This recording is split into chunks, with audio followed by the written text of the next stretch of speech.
Muy bien, hermanos, vamos a retomar nuestro estudio de la carta de Pablo a los Efesios y para ello vamos a recordar que el apóstol Pablo escribe esta epístola haciendo énfasis en dos ideas. La primera es lo que Dios hizo, algo de lo cual el apóstol habla mayormente en los capítulos 1 al 3, y la segunda idea es lo que los creyentes deben hacer, algo de lo cual Pablo habla mayormente en los capítulos 4 al 6. Ahora, además de ello, recordemos que el apóstol Pablo, para tratar estos dos énfasis, aborda varios temas doctrinales y prácticos. Pero, a pesar de la variedad de temas que trata en su carta, podemos ver que los argumentos y los pensamientos de Pablo giran en torno a una idea que recorre y unifica todos estos temas. Y esa idea es que el creyente está unido con Cristo. Los creyentes estamos unidos con Cristo. Y es teniendo esta idea en mente que el apóstol nos invita a contemplar esta carta, a fin de que crezcamos en el conocimiento de Dios y de su gracia, reconociendo todo lo que Él ha hecho en nuestras vidas y todo lo que nos ha dado por medio de Jesucristo, para que a su vez nos esforcemos en hacer todo lo que Dios nos manda a hacer y que ahora nos es posible hacer gracias a nuestra unión con Cristo. Bien, habiendo recordado estas cosas, les invito ahora sí a abrir nuestras Biblias en la carta de Pablo a los Efesios capítulo 6 para dar lectura a la sección que estaremos examinando este día. Dice así la palabra de Dios partiendo del versículo 10 al 20. Por lo demás, hermanos míos, fortaleceos en el Señor y en el poder de su fuerza. Vestíos de toda la armadura de Dios para que podáis estar firmes contra las acechanzas del diablo. Porque no tenemos lucha contra sangre y carne, sino contra principados, contra potestades, contra los gobernadores de las tinieblas de este siglo, contra huestes espirituales de maldad de las regiones celestes. Por tanto, tomad toda la armadura de Dios, para que podáis resistir en el día malo, y habiendo acabado todo, estar firmes. Estad pues firmes, ceñidos vuestros lomos con la verdad, y vestidos con la coraza de justicia, y calzados los pies con el apresto del evangelio de la paz. Sobre todo, tomad el escudo de la fe, con que podáis apagar todos los dardos de fuego del maligno. Y tomad el yelmo de la salvación y la espada del Espíritu, que es la palabra de Dios, orando en todo tiempo, con toda oración y súplica en el Espíritu, y velando en ello con toda perseverancia y súplica por todos los santos. Y por mí, a fin de que, al abrir mi boca, me sea dada palabra para dar a conocer con denuedo el misterio del Evangelio, por el cual soy embajador en cadenas, que con denuedo hable de él como debo hablar. Como ustedes bien saben, intentando poner en práctica algunos principios de la serie que presentamos hace ya varios meses atrás, titulada Cómo estudiar la Biblia, ha sido nuestro desafío realizar estos estudios formulando diversas preguntas que nos ayuden a entender mucho mejor el sentido de lo que Pablo quería comunicar por medio de su carta. Y siguiendo este mismo método, vamos a comenzar este estudio haciéndonos la pregunta que ustedes ya conocen muy bien. Nuestra habitual primera pregunta, y que dice, ¿qué está haciendo el autor? ¿Qué está haciendo Pablo en estos versos? Bien, la respuesta a esta pregunta es que Pablo está enseñando a los creyentes a vivir en conformidad con lo que Dios ha hecho en sus vidas. Pablo está enseñando a los creyentes a vivir en conformidad con lo que Dios ha hecho en sus vidas. Algo que estoy seguro, hermanos, ustedes ya lo sabían. Y sobre todo porque a lo largo de estas últimas semanas hemos visto que una y otra vez Pablo, a partir del capítulo 4, está tremendamente interesado en enseñar sobre el andar del creyente. Y de hecho, basta con repasar rápidamente el contenido general de la segunda mitad de su carta para darnos cuenta de que Pablo elabora una contundente serie de enseñanzas y exhortaciones que abordan el tema de la responsabilidad que ahora tiene el creyente de vivir en conformidad con la salvación y la nueva vida que le fue otorgada en Cristo Jesús.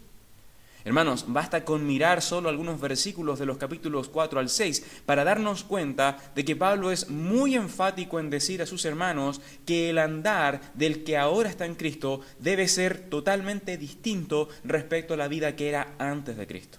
Y claro que debe ser así, hermanos.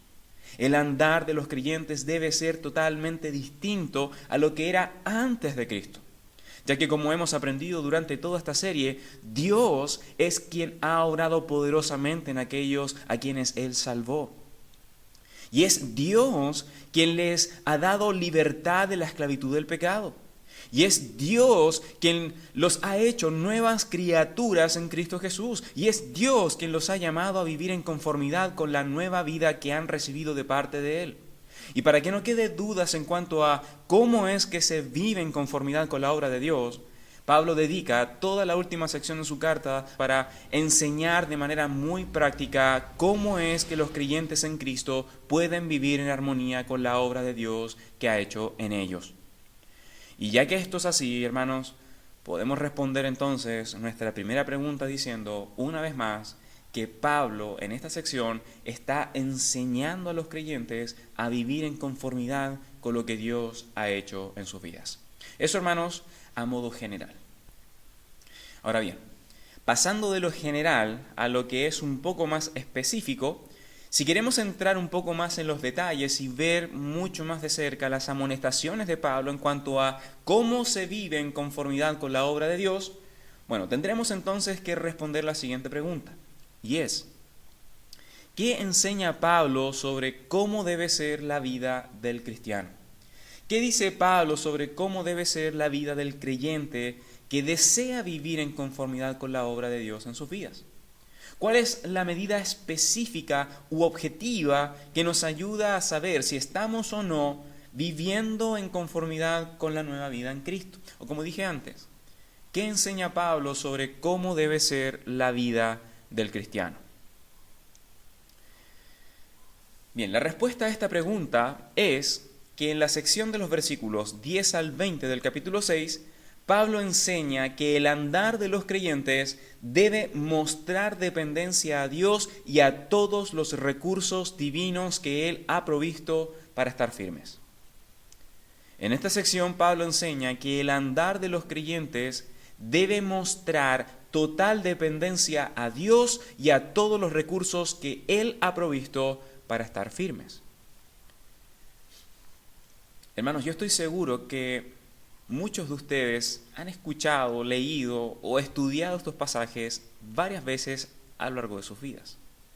De hecho, sin ir muy lejos, en varios de nuestros cultos hemos leído o escuchado algunas enseñanzas sobre Efesios capítulo 6 y la armadura de Dios. Por lo tanto, hermanos, no voy a pretender que todo lo que vayamos a considerar durante este estudio será totalmente nuevo para ustedes. Por el contrario. Sin embargo, si está en mí el poder dar cierta frescura al texto y profundizar un poco más en lo que anteriormente han aprendido, lo voy a intentar. Y de hecho, persiguiendo este preciso deseo de que ustedes vean este texto con un poco más de frescura o desde una nueva perspectiva, es que yo los animo el día de hoy a considerar que la idea que Pablo está comunicando en estos versos se corresponde con el deber que tenemos todos los creyentes de mostrar en nuestro andar cristiano una vida que está en total dependencia a Dios y en total dependencia a los recursos divinos que Él ha provisto para estar firmes. Esa es, hermanos, la idea que Pablo está comunicando en estos versos. Los creyentes que quieren vivir en conformidad con la obra de Dios en sus vidas deben vivir en total dependencia a Dios y total dependencia a todos los recursos que Dios ha provisto para estar firmes. Y digo nuevamente, estar firmes, firmes. Ahora, después de hacer este énfasis, imagino que ustedes me preguntarán, pero hermano Andrés, ¿firmes contra qué? ¿Contra qué debemos estar firmes? Bueno, en primer lugar, firme contra nuestro propio pecado, orgullo, debilidad e ineficacia, que son los primeros obstáculos para vivir una vida que agrada al Señor. Y en segundo lugar, firme contra todos los enemigos espirituales que están día tras día seduciendo y poniendo trampas a nuestras vidas a fin de hacernos tropezar y apartarnos del camino de buenas obras que Dios preparó de antemano para nuestras vidas. Contra estas cosas debemos estar firmes. Contra nuestra propia debilidad y pecado y contra Satanás y los demonios. Porque hermanos, como vamos a ver en este estudio, contra estas cosas luchamos todos los creyentes. Ellos son los principales enemigos que nos alejan de la vida que agrada a Dios. Y no necesariamente mis familiares, ni mis padres, ni mis hijos, ni mi cónyuge, ni el futuro presidente, ni la ONU, ni el COVID, ni los hermanos de la iglesia. Hermanos, nuestra lucha es principalmente contra nuestro propio orgullo que nos seduce a la autosuficiencia y contra Satanás y los demonios que juntos han elaborado una serie de precisas estrategias que tienen el propósito de llevarnos a desconfiar de Dios y encaminarnos a la vida de pecado. Y los creyentes que entienden bien esta realidad o que entienden bien la realidad de esta batalla, hermanos, los creyentes que entienden bien la realidad de quiénes son sus enemigos, no andan por la vida acariciando su propia inmadurez, no andan por la vida jugando con los límites del pecado, ni actuando como seres independientes que hacen todas las cosas por sus propias fuerzas, ni andan por allí viviendo en este mundo como si nada fuera hostil o peligroso. Por el contrario. El creyente que quiere estar firme y glorificar a Dios con su vida y vivir piadosamente, con mayor razón va a procurar depender del poder y de la gracia de Dios y con mayor razón hará uso de todos los recursos que Dios les ha provisto para permanecer firme ante las tentaciones y los enemigos. Y aquel creyente lo hará porque sabe que el único modo de ser fiel a los mandatos de Cristo, resistir el día malo y salir victorioso de la lucha contra los demonios que sin descanso buscan la forma de hacernos tropezar y apartarnos del camino de Dios, la única forma de estar firme frente a todo esto es viviendo en dependencia a Dios y a sus recursos divinos. Hermanos, esa es la única forma. No se puede vivir en conformidad con la obra de Dios en nuestras vidas a expensas de la obra de Dios en nuestras vidas. Sencillamente no se puede. Y sobre todo si los enemigos que buscan nuestra caída son mucho más poderosos que nosotros. Por tanto, hermanos, lo que Pablo habla en esta sección es de suma importancia. La vida victoriosa y la lucha espiritual es algo que compete a todos los creyentes. Por lo que con mayor razón todos nosotros debemos atender a las palabras del apóstol de Cristo, que en esta sección de su carta nos exhorta diciendo que el andar de los creyentes en Cristo debe mostrar dependencia a Dios y a todos los recursos divinos que Él ha provisto para estar firmes. Amén, hermanos, esa es nuestra meta. Bien, entonces, repasando lo que ya hemos hablado, en primer lugar hemos dicho que el contenido general de lo que Pablo está enseñando en estos capítulos del 4 al 6 es que los creyentes vivan en conformidad con la obra de Dios en sus vidas. Eso ya está claro. Y lo otro que también está claro es que la manera específica que Pablo enseña en los versículos 10 al 20 del capítulo 6 y que nos ayudan a vivir en conformidad con la obra de Dios es que los creyentes dependan de Dios y de todos los recursos que Él ha provisto para estar firmes. Sobre todo si sabemos que tenemos poderosos enemigos que buscan nuestra caída. Ahora bien, si queremos ir un poco más allá de lo específico y entrar de lleno a los detalles prácticos sobre cómo es que los creyentes pueden mostrar que viven en dependencia a Dios y a todos sus recursos divinos para estar firme, si queremos conocer estos detalles, entonces se nos hace muy necesario presentar y responder la siguiente pregunta. ¿De qué manera los creyentes mostrarán dependencia a Dios y a sus recursos divinos? ¿De qué manera los creyentes estarán dando evidencias de que dependen de Dios y no de sus propias fuerzas? Haciendo que el creyente mostrará dependencia a los recursos que Dios ha provisto para estar firme. Como dije antes, ¿de qué manera los creyentes mostrarán dependencia a Dios y a sus recursos divinos? Bien, comencemos estudiando en primer lugar la idea de la dependencia del creyente a Dios. Y en cuanto a ello, vemos en el versículo 10 que Pablo enseña que los creyentes mostrarán dependencia a Dios en la manera que se fortalezcan en el Señor y en el poder de su fuerza. Dice el texto: por lo demás, hermanos míos, fortaleceos en el Señor y en el poder de su fuerza. El apóstol Pablo comienza esta última sección de su carta con una frase bastante interesante. por lo demás, dice el texto. O por último, como traducen algunas versiones. O simplemente, esto es lo último, hermanos míos, lo último. Lo cual me parece una traducción bastante precisa porque la expresión lo último, además de hacer evidente que Pablo está llegando al final de su carta, también está preparando a los oyentes y de alguna manera elevando sus expectativas a fin de recibir lo que puede ser el cierre más preciso a todo lo que anteriormente se ha mencionado. Y de hecho, hermanos, pienso que esta sección del verso 10 al 20 es precisamente un excelente cierre a todo lo que Pablo ha estado enseñando a lo largo de su carta. Y de hecho, que Pablo diga, por lo demás, hermanos míos, después de haber presentado 5 capítulos del más alto nivel doctrinal y práctico, es casi lo mismo que decir, hermanos míos, pongan atención porque aquí les va la conclusión a todo lo que les he dicho antes. Aquí va. Fortalezcanse en el Señor y en el poder de su fuerza. Qué tremendo cierre, hermanos. Qué tremendo cierre. Fortaleceos en el Señor y en el poder de su fuerza. Ahora bien, está claro que esta no es la primera vez que Pablo presenta las ideas del poder de la fuerza de Dios y el fortalecerse en el Señor. No es primera vez que las presenta en la carta. Sin embargo, que Pablo añada estas ideas en el cierre de su carta, en el cierre, toman un matiz bastante distinto.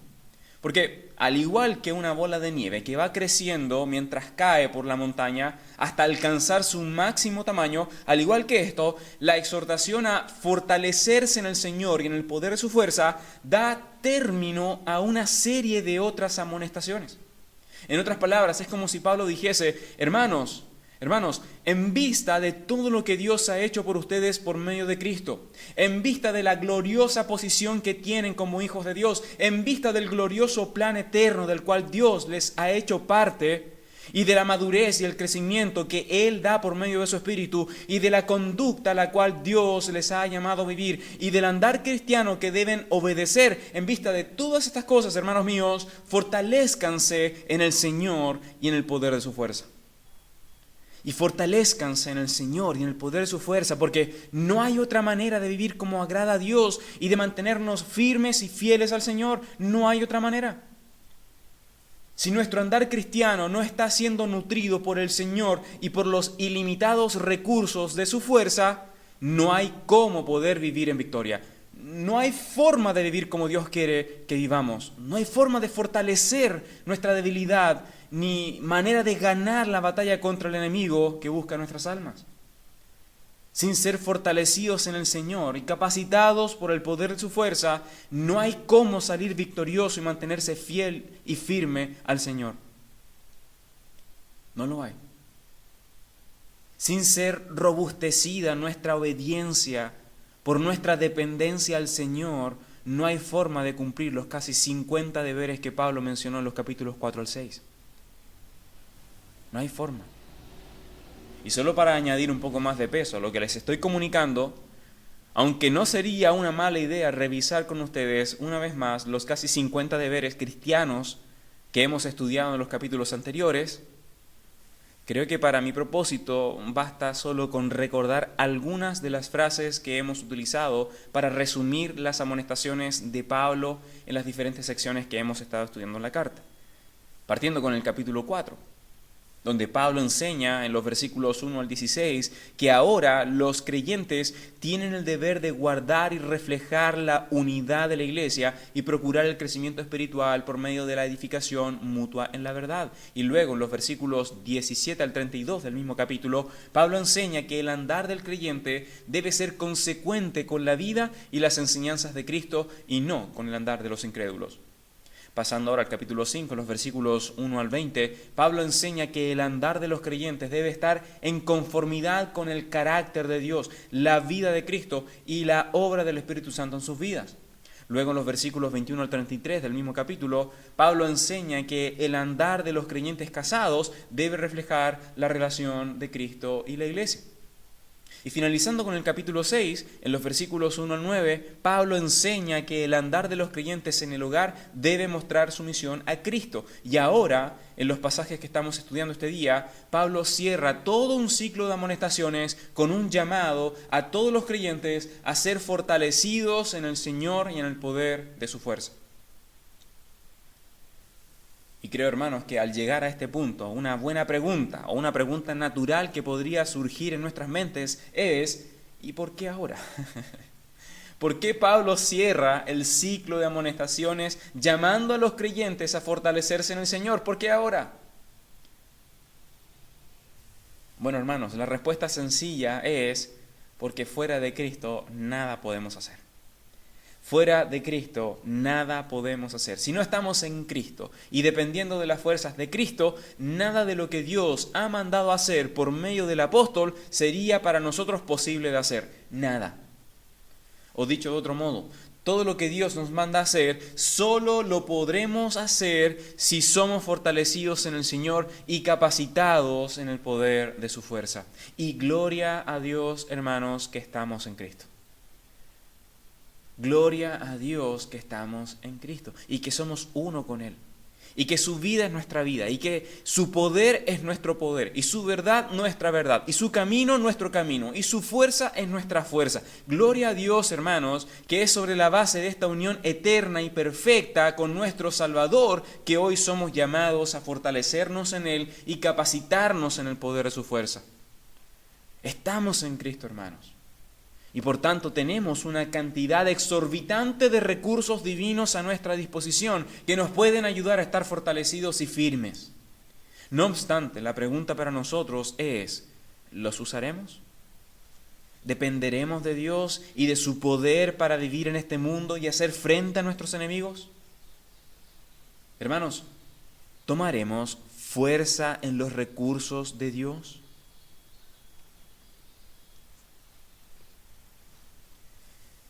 Mientras meditamos en esta pregunta, avancemos a nuestro segundo enunciado que dice: los creyentes mostrarán dependencia a Dios y a sus recursos divinos en la manera que se vistan de toda la armadura de Dios.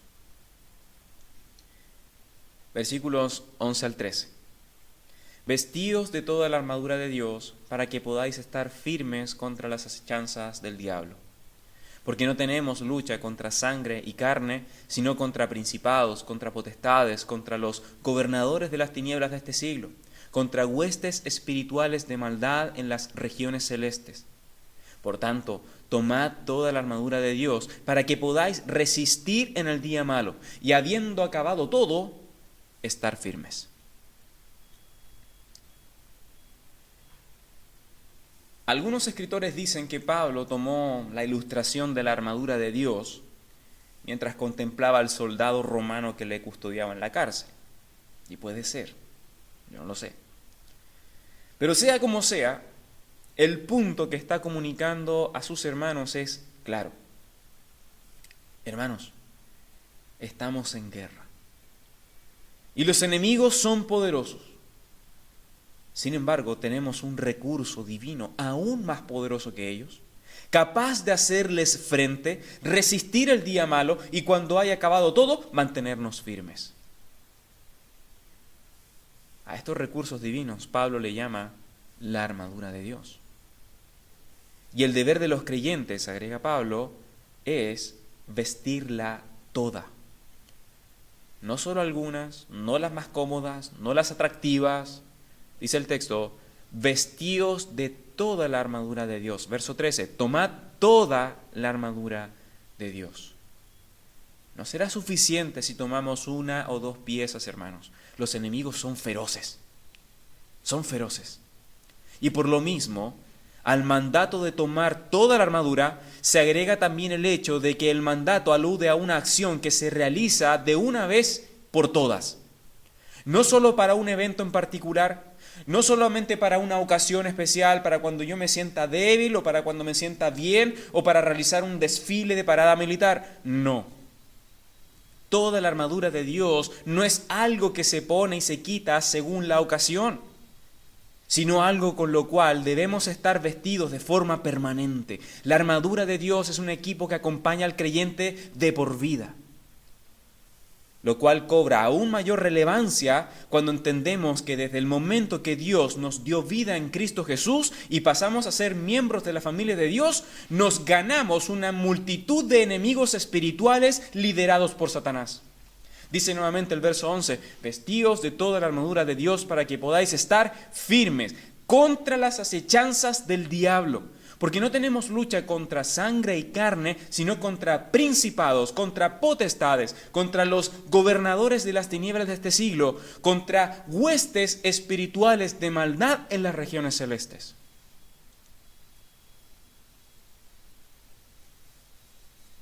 Hermanos, la lógica nos dice que nadie en su sano juicio iría acompañado con un ejército solo para matar a una mosca que sobrevuela por nuestro comedor. Nadie haría eso. Asimismo, nadie iría con un matamoscas a luchar contra el ejército de un país enemigo. Nadie haría eso. Esto es obvio. Sin embargo, aún así, es sorprendente ver cómo tantos creyentes todavía ignoran el poder del diablo y la lucha espiritual en la cual están involucrados. Y siguiendo ese mismo patrón, se presentan día tras día en el campo de batalla llamado mundo sin la más mínima preparación, entrenamiento o equipamiento. Siendo que la Biblia dice que el mundo ha sido preparado por el enemigo de nuestras almas con diversas trampas y ha desplegado a todos los demonios por el campo para estar al acecho, escondidos esperando a quien devorar. Hermanos, en estos versos Pablo deja muy en claro que nuestros enemigos son poderosos. Nosotros somos hombres por naturaleza, pero ellos son, por naturaleza, seres espirituales, inmateriales, invisibles. Son principados, potestades, gobernadores de las tinieblas y huestes espirituales de maldad que han establecido su gobierno en el aire. Y contra ellos, nuestras fuerzas son insuficientes. Nuestras propias fuerzas son insuficientes, pero en Cristo y dependientes de todos los recursos espirituales que Dios ha provisto para estar firmes en la batalla contra el mal, sí podremos resistir y permanecer firmes. Ahora bien, yo no sé hasta qué punto ustedes están conscientes de la lucha espiritual que es real y que es parte de la vida de todos los creyentes. Yo no sé hasta qué punto ustedes están conscientes de esto. Pero si a usted le cuesta creer o ver con claridad la realidad de esta batalla espiritual, hasta cierto punto es entendible. Al menos en nuestros tiempos, hasta cierto punto esto es entendible. Es entendible que de alguna u otra manera hayamos perdido parte de la noción de esta batalla espiritual. Y no porque el diablo haya perdido poder, no porque el diablo haya dado una tregua a los creyentes, para nada, sino porque parece ser que las estrategias del diablo y los demonios han sido disfrazadas con demasiada normalidad. De modo que la magia, el horóscopo, el oscurantismo, la amoralidad y la rebelión contra Dios está siendo tan común que ya casi a nadie le parece extraño. Sin embargo, en la época de Pablo y en la iglesia de Éfeso, el poder y la influencia de los demonios era, en ciertos aspectos, mucho más evidente. Mucho más evidente. Y de hecho, miren, recordemos un poco sobre el contexto de la iglesia de Éfeso. Como hemos aprendido en estudios anteriores, la ciudad de Éfeso era una ciudad romana muy importante en los tiempos de Pablo. En la ciudad de Éfeso abundaba el comercio, la cultura y también esta llamada sabiduría griega, al punto de llegar a ser mundialmente conocida. Sin embargo, Su fama no se debía principalmente por la cultura o la sabiduría o el comercio, sino por el hecho de poseer uno de los templos paganos más gloriosos de toda aquella época, el gran templo de la diosa Diana. Hermanos, este templo era la principal atracción de Éfeso. Y a pesar de que en la ciudad había al menos una sinagoga judía donde se enseñaba del verdadero y único Dios creador del universo, esta ciudad no brillaba por las enseñanzas de esa pequeña sinagoga judía, sino que brillaba en el mundo antiguo por ser el mayor epicentro de prácticas inmorales, idolátricas, ocultistas y de diversas adoraciones paganas lideradas por la gran diosa Diana, que era el objeto demoníaco más venerado por sus habitantes. Ahora bien, dentro de este contexto y en medio de toda esta oscuridad, un día la luz del Evangelio de la Gracia llegó a esta ciudad de Éfeso en boca de diversos evangelistas. Y de hecho, en el libro de los Hechos, capítulos 18 y 19, se nos narra que a pesar de toda esta oscuridad espiritual, la luz de Cristo comenzó a alumbrar los corazones de los hombres y mujeres que fueron totalmente renovados por el poder del Espíritu de Dios, y la nueva vida que trajo consigo el poder de la obra de Dios fue tan evidente y radical en la vida de estos hombres y mujeres que muchos de los que habían practicado el ocultismo, la adoración a demonios y la magia dejaron su antigua vida y sus prácticas paganas, quemaron sus libros demoníacos delante de todos los ciudadanos de Éfeso y comenzaron a vivir en conformidad con la obra de Dios y el ejemplo de Cristo. Lo cual, hermanos, es una notable muestra del poder de Dios que a pesar de toda esta realidad espiritual crecía y prevalecía poderosamente. Teniendo conocimiento de todo este contexto, Pablo escribe a los creyentes en Éfeso y en varias oportunidades destaca el poder y la autoridad que Dios tiene sobre todos los seres espirituales y demoníacos. Leemos, por ejemplo, en Efesios capítulo 1, del versículo 19 al 22, donde Pablo enseña que el poder y autoridad de Cristo está literalmente por sobre todo principado y autoridad y poder y señorío y sobre todo nombre que se nombra no solo en este siglo, sino también en el venidero, de modo que todas las cosas están bajo sus pies. Luego, en el capítulo 2, versículo 1 al 10, Pablo les recuerda a los creyentes que el mismo poder que operó en Jesucristo al levantarle de los muertos y sentarle sobre todas las cosas con autoridad, es el mismo poder que Dios operó en los creyentes cuando Él les trajo de la muerte a la vida en Cristo. Y es más, Dios les sacó de las tinieblas a la luz y les dio libertad de la esclavitud en la cual se encontraban cuando eran arrastrados y influenciados por el poder del diablo y por todo su programa satánico. Desde esa condición de muerte y esclavitud espiritual, Dios sacó a los creyentes de Éfeso y les dio vida y libertad en Cristo Jesús. Más adelante en el capítulo 3 y versículos 8 al 12, Pablo enseña que la unión y reconciliación de todos los creyentes en Cristo es una exhibición del poder, de la gracia y de la multiforme sabiduría de Dios que los seres espirituales y demonios no pueden ignorar. Ningún miembro de las huestes espirituales de maldad puede ignorar el poder y sabiduría de Dios al reunir y reconciliar a pecadores justificados en un solo cuerpo. Nadie puede ignorar esto. Hermanos, la iglesia de Cristo no pasa desapercibida para ningún demonio. No pasa desapercibida.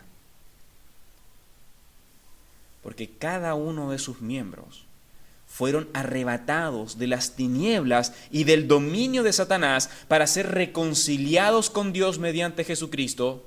Y por tanto, cada creyente ya no es más un esclavo del diablo, sino que ahora pertenece a Dios y a la exhibición de su multiforme sabiduría y poder escondido de los siglos en Dios.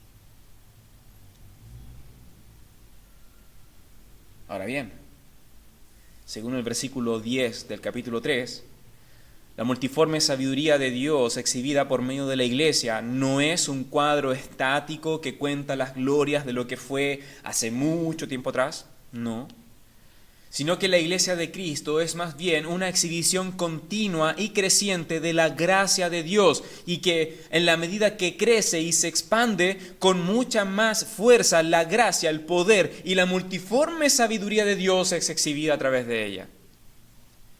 Y en este sentido, hermanos, cada vez que la iglesia vive y actúa y obedece y cumple con las ordenanzas de Cristo, está exhibiendo una y otra vez el poder transformador que Dios operó en ella. Y de allí, hermanos, la urgencia de vivir en conformidad con la obra de Dios en nuestras vidas. La iglesia y su andar son una exhibición de la obra poderosa y transformadora de Dios. Sin embargo, Pablo sabía muy bien que vivir de esta manera no iba a estar exento de dificultades. Al contrario, los demonios harán guerra contra la iglesia. El Hades ardiendo querrá prevalecer. Por lo que se vuelve aún más importante escuchar las enseñanzas de Pablo en el capítulo 6, donde enseña que Jesucristo, hermanos, Jesucristo, quien tiene autoridad sobre todas las cosas y quien ha comprado y reunido a todos los creyentes en su mismo cuerpo, le ha dado a la iglesia todo lo que hace falta para ser fieles a Dios y hacer frente a los enemigos espirituales que hacen guerra a todo aquel que quiere hacer la voluntad de Dios. El Señor Jesucristo provee a la iglesia todos los recursos espirituales necesarios para estar firmes en la batalla contra Satanás y sus demonios. Y esto, hermanos, para un creyente que viene del contexto de Éfeso, es una tremenda noticia. Tremenda noticia. Para alguien que viene de un contexto oscuro, en el cual pudo ver y tal vez hasta experimentar la influencia y el poder de los demonios en su vida o en su alrededor, es de tremenda esperanza. Es de tremenda esperanza escuchar, en primer lugar, que Cristo tiene autoridad sobre todos los demonios. En segundo lugar, que Cristo arrebató a los creyentes del poder de Satanás y les dio nueva vida.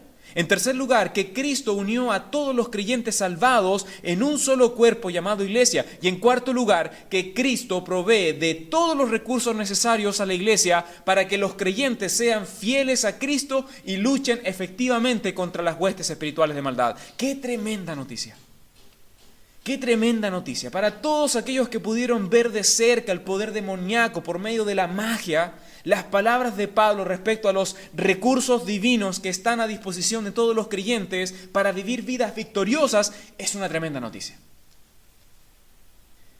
Y lo son porque significa que sí se puede, hermanos, sí se puede vivir como Dios demanda a pesar de la cruda oposición del enemigo. Sí se puede estar firme.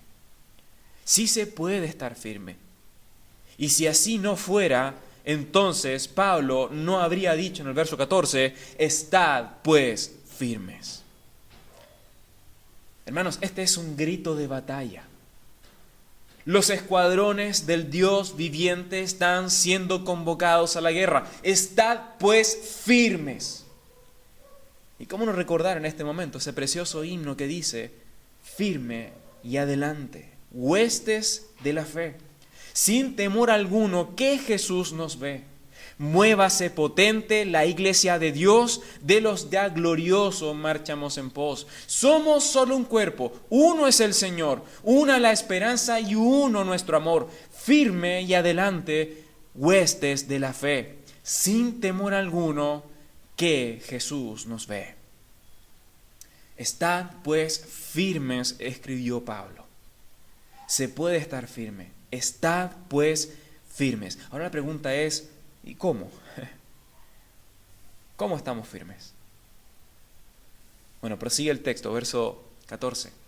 Estad pues firmes, ceñidos vuestros lomos con la verdad y vestidos con la coraza de justicia, y calzados los pies con el apresto del evangelio de la paz. Sobre todo, tomad el escudo de la fe, con que podáis apagar todos los dardos de fuego del maligno.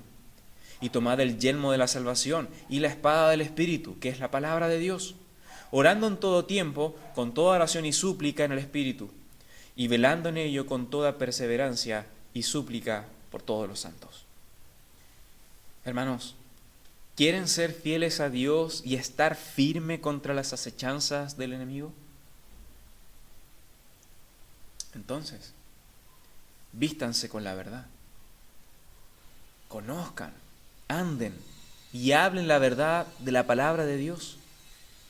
Revístanse con la justicia, anden en la semejanza de Cristo y descansen en su verdadera justicia. Amen y hablen el Evangelio, que anuncia la paz y la reconciliación permanente con Dios por medio de Jesucristo. Hagan de la fe y de la confianza en Dios el escudo que les proteja de todos los dardos del enemigo que quieren tentarles a desconfiar de la soberanía y la bondad de Dios. Mediten en la salvación. Mediten en la salvación y llenen sus pensamientos de la seguridad que tienen en Cristo. Tomen la palabra de Dios, escudriñen sus verdades y pónganlas en práctica. Y finalmente, oren. Hermanos, orando en todo tiempo. Oremos en todo tiempo. Velemos en oración con toda perseverancia y súplica por todos los santos que están en aquella misma batalla de ser fieles a Dios y de permanecer firmes ante los embates del enemigo. Oremos en todo tiempo. Oremos los unos por los otros. Así como Pablo pidió que oraran por él en los versículos 19 y 20, a fin de que pudiese cumplir con su ministerio de predicación. Hermanos, la oración es la mejor muestra de dependencia a Dios. Un creyente que ora muestra que confía y depende en Dios.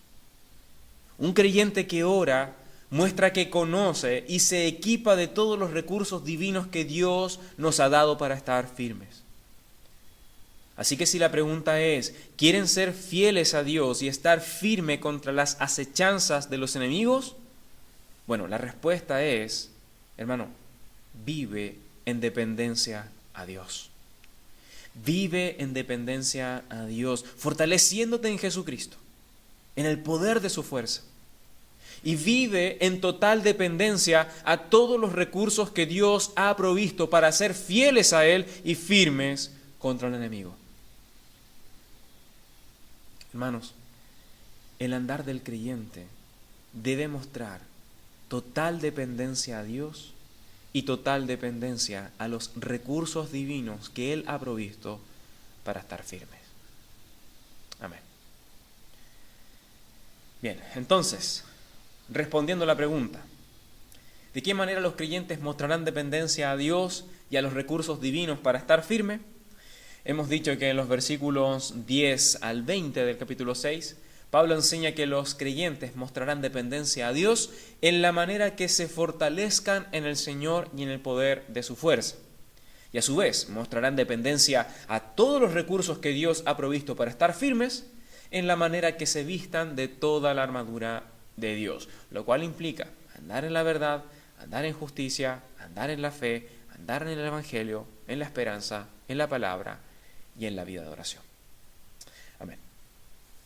Con esto, hermanos, hemos terminado el estudio del capítulo 6 de la carta de Pablo a los Efesios y ahora, a modo de resumen, podemos decir que en los versículos 1 al 9, Pablo enseña que el andar de los creyentes en el hogar debe mostrar sumisión a Cristo y en los versículos 10 al 20, Pablo enseña que el andar de los creyentes debe mostrar dependencia a Dios y a los recursos divinos que ha provisto para estar firmes.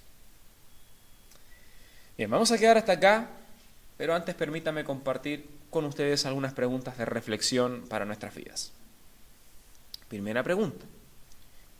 Hermano, ¿te fortaleces en el Señor? ¿Dependes de Dios? ¿Estás creciendo en el conocimiento del poder de Dios para confiar más en su poder y menos en tu debilidad? Segunda pregunta. Hermano, ¿estás consciente de quiénes son tus enemigos espirituales? ¿Estás preparándote diariamente para la batalla? ¿O ignoras que el diablo anda como león rugiente buscando a quien devorar? Y tercera pregunta, hermano, ¿estás firme? ¿Dependes de los recursos divinos que Dios ha provisto para mantenerte en pie? ¿Está tu andar cristiano pegado a la verdad, pegado a la justicia, al Evangelio la fe, la salvación, la esperanza, la palabra de Dios y la oración? Dime, ¿estás firme? Amén. La próxima semana vamos a finalizar el estudio de la carta de Pablo a los Efesios.